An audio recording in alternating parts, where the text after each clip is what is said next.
Night bulletin. వార్త వివరాల్లోకి వెళ్తే చిత్తూరు జిల్లా పలంనేరు పోలీస్ స్టేషన్ లో భర్త వేధింపులు భరించలేక ఒక వివాహద ఫిర్యాదు చేసింది.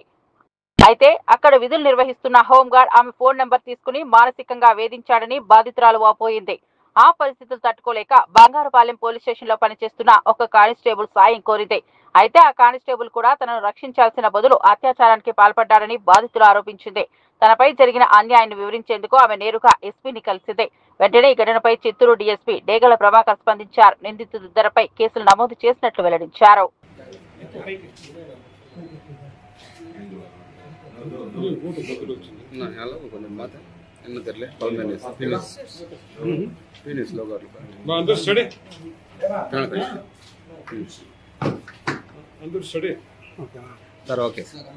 చిత్తూరులో ఈరోజు సబ్రీ అనే ఒక మహిళ, ఒక కానిస్టేబుల్ ఉమామహేశ్వర్ ఇంకో వ్యక్తి వల్ల తనకు అన్యాయం జరిగిందని, తన మీద మానభంగం జరిగిందని పోలీస్ స్టేషన్ వెళ్తే ఫిర్యాదు చేసే పట్టించుకోలేదని చెప్పేసి ఆమె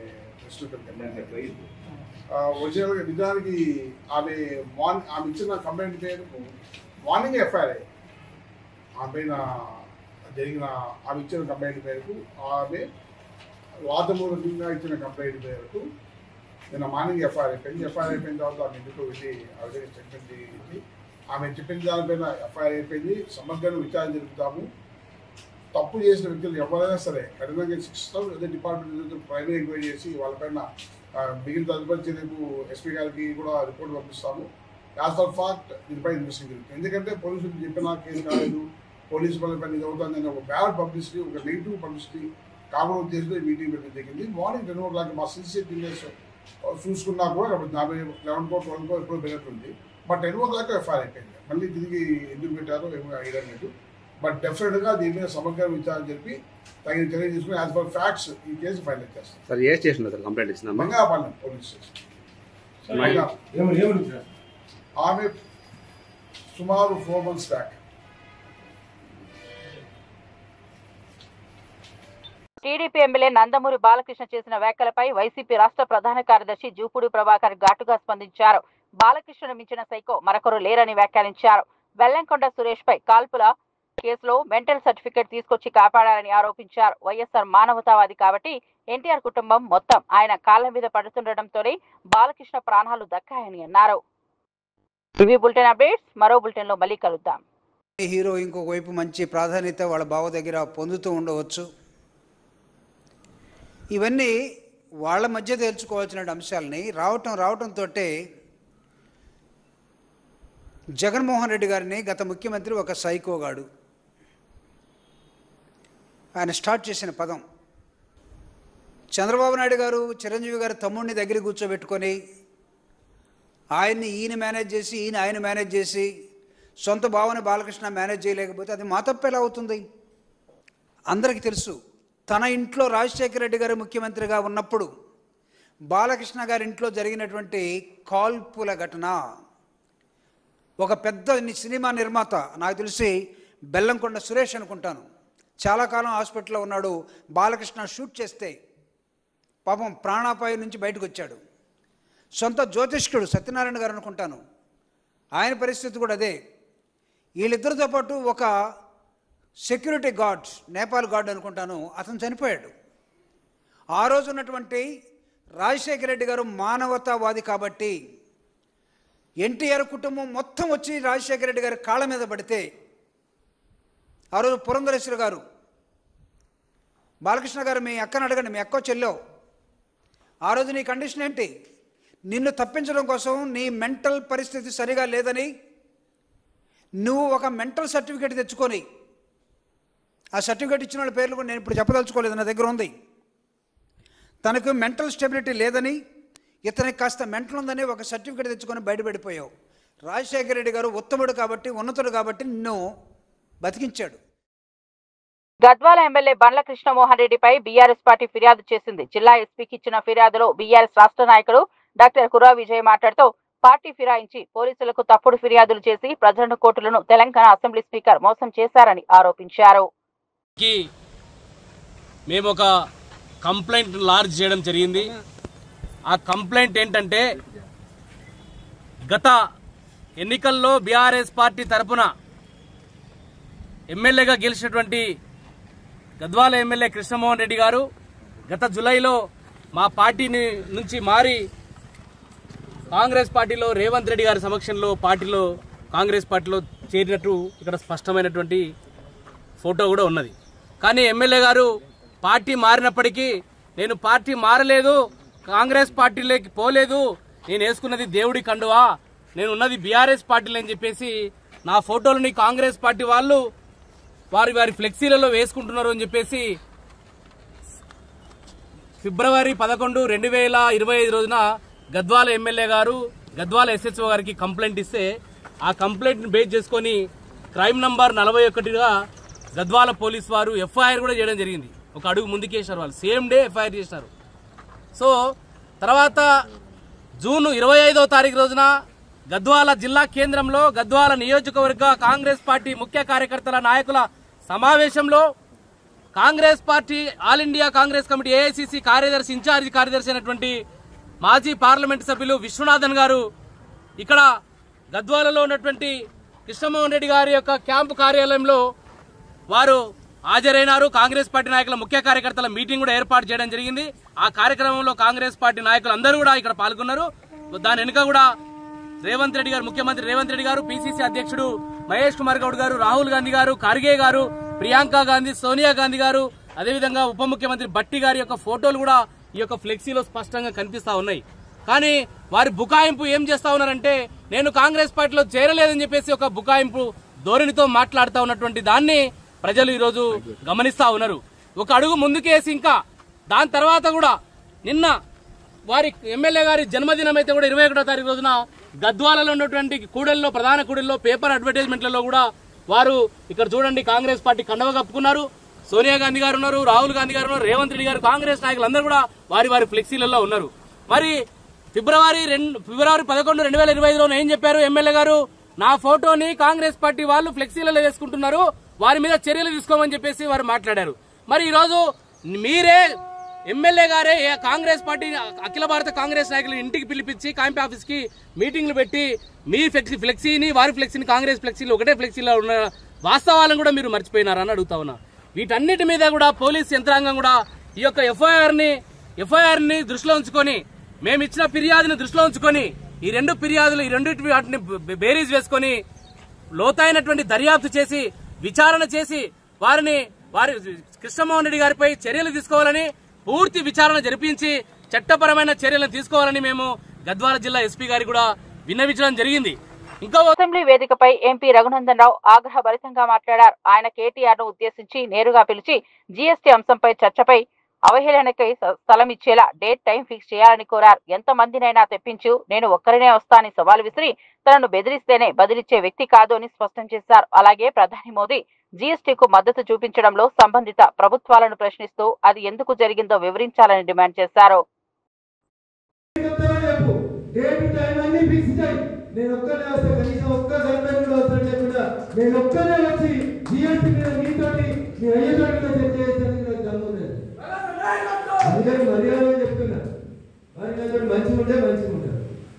నన్ను ఎవరైతే గెలిచి నీళ్ళు ఎంత దూరం అంటే మీ ఇంటికి వచ్చి కొట్టిపోయినా, దుబ్బాకకి వచ్చి కొట్టినా, ఏదైనా సొంతంగా మెదక్ వచ్చి కొట్టినా, నువ్వు ఇట్లా వాడితే వచ్చేసరికి సిరిసిలో వచ్చి నీ పునాదులు తీసుకుపోతారని చెప్తావు.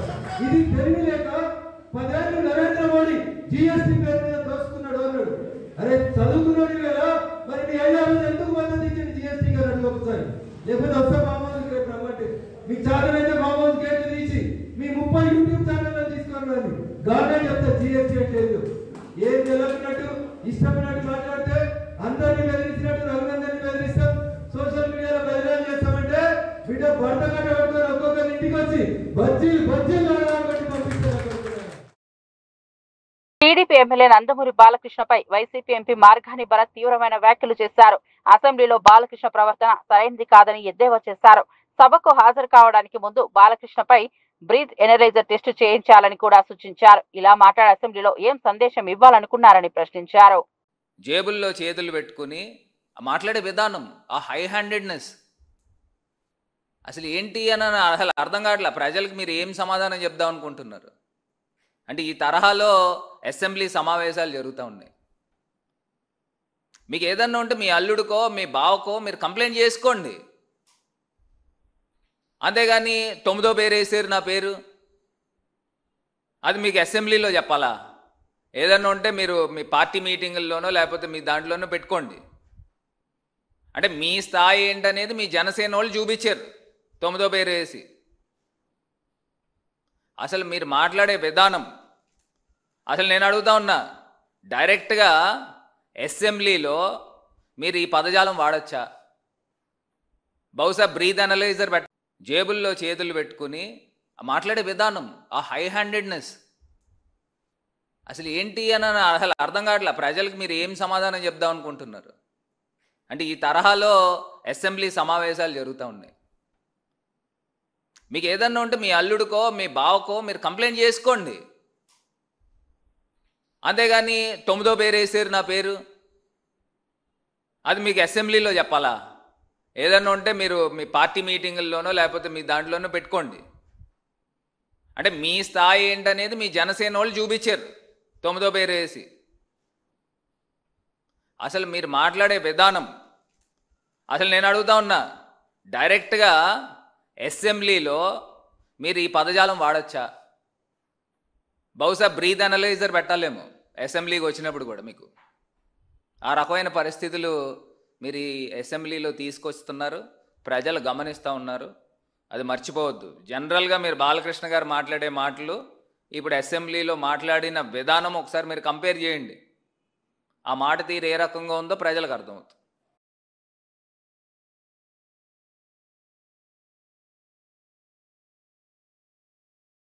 తిరుమల శ్రీవారి వార్షిక బ్రహ్మోత్సవాలు వైభవంగా ప్రారంభమయ్యాయి. తొలి రోజు శ్రీదేవి భూదేవి సమేత మలయప్ప స్వామి పెద్ద శేష వాహనంపై వీధులలో ఊరేగారు. గోవింద నామస్మరణలతో తిరుమల మాడ వీధులు మారుమోగాయి. భక్తులు పెద్ద ఎత్తున పాల్గొని శ్రీవారి దర్శనంతో ఆధ్యాత్మిక తృప్తిని పొందారు.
తిరుమలలో భక్తుల సౌకర్యార్థం కొత్త వసతి భవనాన్ని ప్రారంభించారు.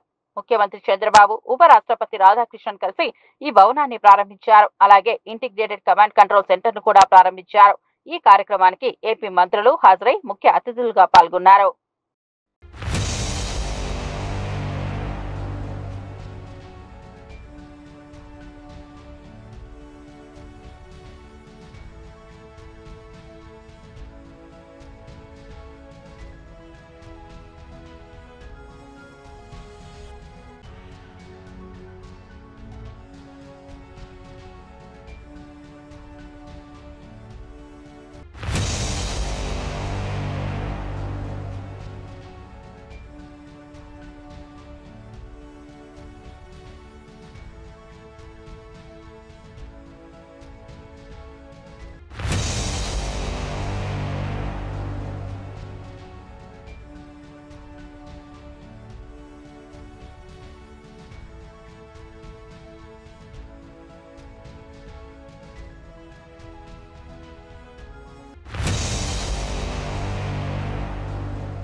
హైదరాబాద్ సచివాలయం వద్ద అంగన్వాడీ టీచర్ల ఆందోళనతో ఉద్రిక్తత నెలకొంది. ముఖ్యమంత్రి రేవంత్ రెడ్డి ప్రవేశపెట్టిన ఫ్రీ బస్ సౌకర్యాన్ని ఉపయోగించుకుని అంగన్వాడీ టీచర్లు సచివాలయం చేరుకున్నారు. అయితే అక్కడికి చేరుకున్న వెంటనే వారు రేవంత్ రెడ్డికి వ్యతిరేకంగా నినాదాలు చేశారు. తమ డిమాండ్లు పరిష్కరించాలని కోరితే అరెస్టులు చేయడమా అంటూ ఆగ్రహం వ్యక్తం చేశారు.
విజయవాడలో దుర్గగుడి వద్ద అర్ధరాత్రి భక్తుల ఆందోళన ఉద్రిక్తతకు దారితీసింది. రాత్రి 9:30 టోల్గేట్ వద్దకు చేరుకున్న సుమారు 2000 మంది భక్తులకు పోలీసులు నిలిపివేశారు. తమకు అకారణంగా నిలిపివేసి పోలీసు వాహనాలతో కొంతమంది మాత్రమే తీసుకెళ్లి దర్శనం లేకుండా చేశారని భక్తులు ఆరోపించారు. ముఖ్యంగా శ్రీ అన్నపూర్ణ దేవుని దర్శించుకోలేదని వారు ఆవేదన వ్యక్తం చేశారు.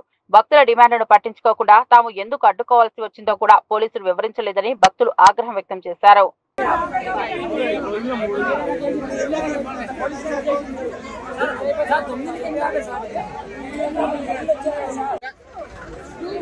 మాకు మాత్రమేనా సార్ మీరు మొన్న మైక్ లో ఏం చెప్పారు?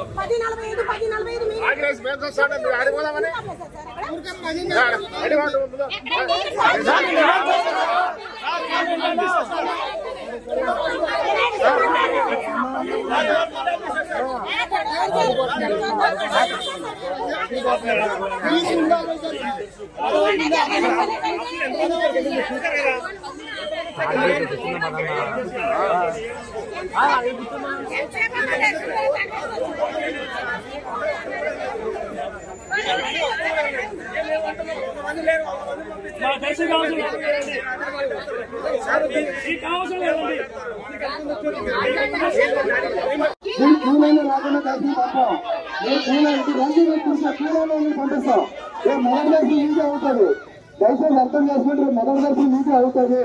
మీరు దయచేసి కూర్చొని మళ్ళీ 3 గంటలు చేస్తారు. 12 అయిపోయింది. 3 గంటలు మీరు 3 గంటలకు లైన్లు చేస్తాం. మేము 2:30కి లైన్లు చేస్తాం. మీరు 2:30 కూర్చొని దర్శనం అమ్మవారు ఫస్ట్ దర్శనం మీకే అవుతుంది. దయచేసి దర్శనం కావాలని కూర్చోండి. ఇష్టంలో వెళ్ళిపోతే రండమ్మా. అర్థం చేసుకోండి. మేము తెల్లగానే ఉద్యోగం చేస్తున్నాం. మా కష్టంలో అర్థం చేసుకోండి. ఆంధ్రప్రదేశ్ అసెంబ్లీలో టీడీపీ ఎమ్మెల్యే సినీ నటుడు నందమూరి బాలకృష్ణ సంచలన వ్యాఖ్యలు చేశారు. వైసీపీ అధినేత మాజీ సీఎం జగన్ ను సైకో అని బహిరంగంగానే అభివర్ణించారు. గత వైసీపీ ప్రభుత్వం సినిమా టికెట్ల రేట్ల వివాద సమయంలో చిరంజీవిని జగన్ ను గట్టిగా ప్రశ్నించారని, వచ్చిన వార్తలు పూర్తిగా అవాస్తవమని చెప్పారు. నిజానికి అలాంటి ఘటన ఏదీ జరగలేదని బాలకృష్ణ స్పష్టం చేశారు. చిరంజీవి గట్టిగా అడిగిన కారణంగానే జగన్ తగ్గారడం అబద్ధమని ఆయన వ్యాఖ్యానించారు. గట్టిగా ఎవరు అడగలేదు అక్కడ. అది మీరు అన్నారు ఇందాక, ఏదో గట్టిగా అడిగితే ఈయన వచ్చాడు మళ్ళీ కలవడానికి, లేకపోతే ఏదో సినిమాటోగ్రఫీ మినిస్టర్ కలవమన్నారు అని. ఏంటంటే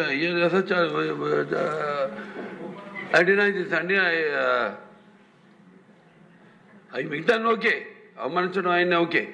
ఏదో ఆయన పెద్ద గట్టిగా చెప్తే ఆయన దిగి వచ్చాడంట కలవడానికి, లేకపోతే సినిమాటోగ్రఫీ మినిస్టర్ కలవమన్నా అంట.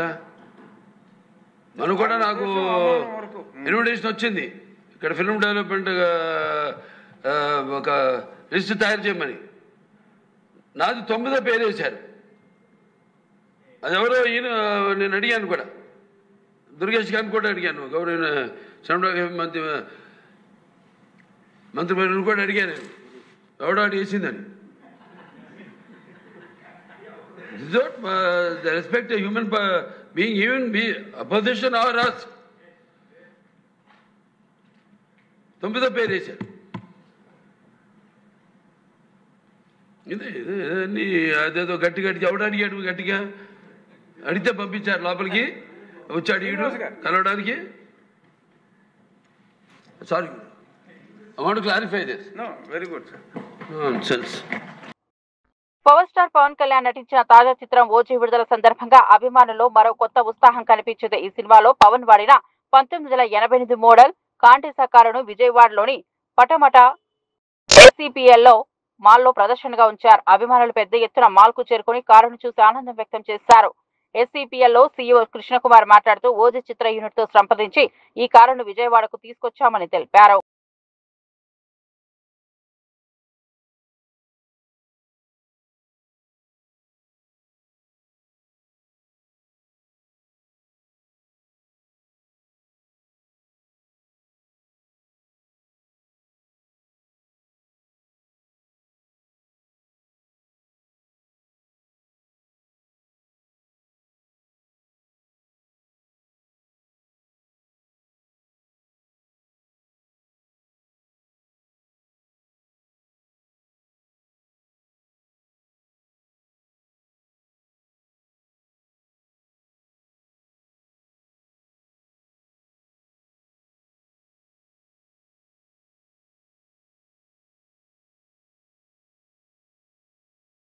హైదరాబాద్ లో బతుకమ్మ కుంట ప్రారంభోత్సవానికి ఏర్పాట్లు పూర్తయ్యాయి.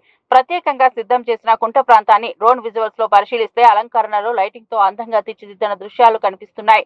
బతుకమ్మ వేడుకలకు ప్రత్యేకగా ఈ కుంటను ప్రత్యేకంగా అభివృద్ధి చేశారు. ముఖ్యమంత్రి రేవంత్ రెడ్డి చేతుల మీదుగా ఈ కుంట ప్రారంభం కానుంది. రంగురంగుల పూలతో ఆకర్షణీయమైన వెలుగులతో సిద్ధమైన ఈ ప్రదేశం నగర ప్రజలకు కొత్త ఆకర్షణగా నిలవనుంది.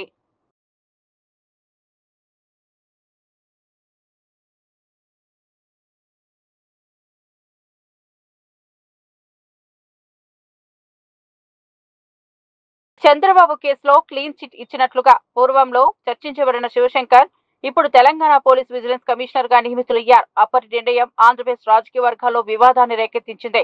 ఆంధ్రప్రదేశ్ లో ఇలాంటి అనుగుణ నిర్ణయాలకు పదవి ఇవ్వగలరేమో అనేది ప్రశ్నగా నిలిచింది. అయితే ఇప్పుడు అదే వ్యక్తి తెలంగాణలో అత్యున్నత విజిలెన్స్ పదవిపై ఉన్నారని సోషల్ మీడియాలో విమర్శలు చెలరేగాయి. మరోవైపు రేవంత్ రెడ్డి పూర్తిగా దర్యాప్తు చేయాలని డిమాండ్ చేస్తూ లేకపోతే తనకు నష్టపరిహారం పంపితే కేసుకు తనకు సంబంధం లేదని పేర్కొన్నారు. రేవంత్ రెడ్డి గారితో పాటు చెర్రపల్లి జైలు గుంట ఉండి పెట్టిన ఒక జీవిత ఖైదీ, ఆ జీవిత ఖైదీ కూడా ఈయన సీఎం కాగానే మనకి క్షమాపణ పెట్టింది. ఏదైతే మరి మీడియా ముందు చెప్పొద్దు అంటున్నారు, కానీ నిన్న ఆల్రెడీ పేపర్లు చెప్తున్నాను.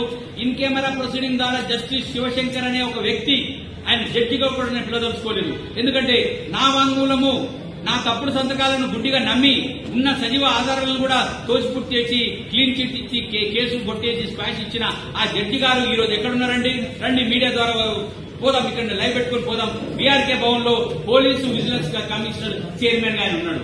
ఎట్లా ఉంటాడు? Who is Shivshankar? తెలంగాణలో విధంగా కాంగ్రెస్ ప్రభుత్వం నుంచి పనిచేసిన ఐపీఎస్లు లేరా? కాంగ్రెస్ ప్రభుత్వంతో అనుకూలంగా పనిచేసిన జడ్జిలు లేరా? ఈ శివశంకర్ కు చంద్రబాబు కేసు కొట్టేస్తే ఏపీలో ఇచ్చుకోవాలి పోస్ట్, కానీ రేవంత్ రెడ్డి ఇక్కడ కాంగ్రెస్ ఇవ్వడం అంటే ఇది రాష్ట్రమా?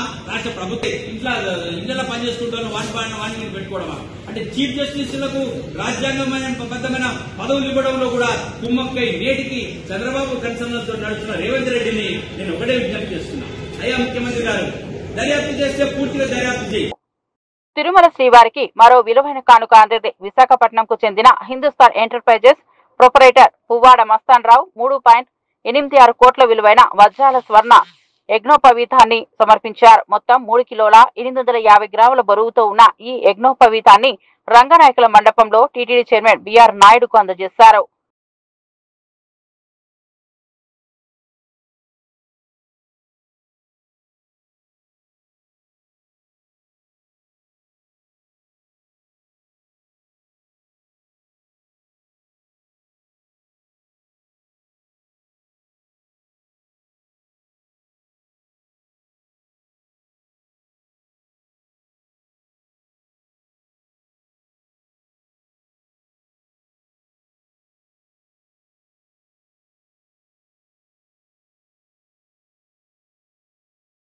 రాష్ట్ర శాసన మండలిలో పీఆర్సీ అంశంపై ఆర్థిక మంత్రి పయ్యావుల కేశవ్ కీలక వ్యాఖ్యలు చేశారు. రాష్ట్రంలో పనిచేస్తున్న ఉద్యోగుల పట్ల ప్రభుత్వం పూర్తి చిత్తశుద్ధితో వ్యవహరిస్తోందని స్పష్టం చేశారు. గత వైసీపీ ప్రభుత్వం జీపీఎఫ్ నిధులను డైవర్ట్ చేసిన విషయాన్ని గుర్తు చేస్తూ అదే వారు ఉద్యోగులపై ప్రేమ చూపుతున్నట్లు మాట్లాడడం దయ్యాలు వేదాలు వలించినట్లుగా ఉందని వ్యాఖ్యానించారు. ఆ ట్రస్టీగా ఉండాల్సినటువంటి సొమ్ముల్ని కూడా వాడేసి అధ్యక్ష ఎలక్ట్రిసిటీ అనుకుంటా కరెక్ట్గా నేను I'm not able to recollect అది ఎలక్ట్రిసిటీ డిపార్ట్మెంట్కి సంబంధించినటువంటి వాళ్ళ సేవింగ్స్ అధ్యక్ష ఏపీ ఫైనాన్స్ కార్పొరేషన్ ఒకటి పెట్టి అక్కడ వాళ్ళకు వచ్చే వడ్డీ కన్నా తక్కువ వడ్డీకి దీంట్లో ఏపీ కార్పొరేషన్ తీసుకుని దీని నుంచి స్టేట్ డెవలప్మెంట్ కార్పొరేషన్ తీసుకుని అక్కడి నుంచి స్కీములకు పథకాలు రన్ చేశారు అధ్యక్ష. ఉద్యోగుల జీపీఎఫ్ ఫండ్స్ ని డైవర్ట్ చేసి స్కీములు నడుపుకున్న మీరు ఈరోజు ఉద్యోగుల మీద ప్రేమ చూపిస్తా ఉంటే దయ్యాలు వేదాలు వల్లించడం అంటే ఎగ్జాక్ట్లీ ఇదే. దయచేసి ఎస్ వీఆర్ కన్సర్న్డ్ అధ్యక్ష. ఈ రోజు రాష్ట్రంలో ఉన్నటువంటి ఉద్యోగుల పట్ల ఈ ప్రభుత్వం చిత్తశుద్ధితో ఉంది. వాళ్ళ కష్టాలన్నింటి కూడా అధ్యక్ష అసోసియేషన్స్ తో మా వాళ్ళు రెగ్యులర్ గా ఇంటరాక్షన్ లో ఉన్నాయి. ఎవరికైనా డెఫినెట్ గా ఎక్స్పెక్టేషన్ ఉంటుంది అధ్యక్ష. పిఆర్సీ రావాలి, మాకు ఐఆర్ రావాలి, పెరగాలి అనేటువంటిది ప్రతి ఉద్యోగులకి ఉంటుంది, ఉద్యోగ సంఘాలకి ఉంటుంది, వాళ్ళ మీద ఒత్తిడి ఉంటుంది, ప్రభుత్వం మీద కూడా ఉంటుంది అధ్యక్ష. కానీ అధ్యక్ష ప్రైవేట్లో మాట్లాడుతున్నప్పుడు ఉద్యోగస్తులు చెప్తా ఉన్నటువంటి విషయాలు వింటే ఇంత వండర్ఫుల్ ఆర్గనైజేషన్ని ఎంత దుర్మార్గంగా వీళ్ళు గత 5 ఏళ్లలో ట్రీట్ చేశారనిపించింది అధ్యక్ష. టీవీ బులెటిన్ అప్డేట్స్ మరో బులెటిన్ లో మళ్ళీ కలుద్దాం.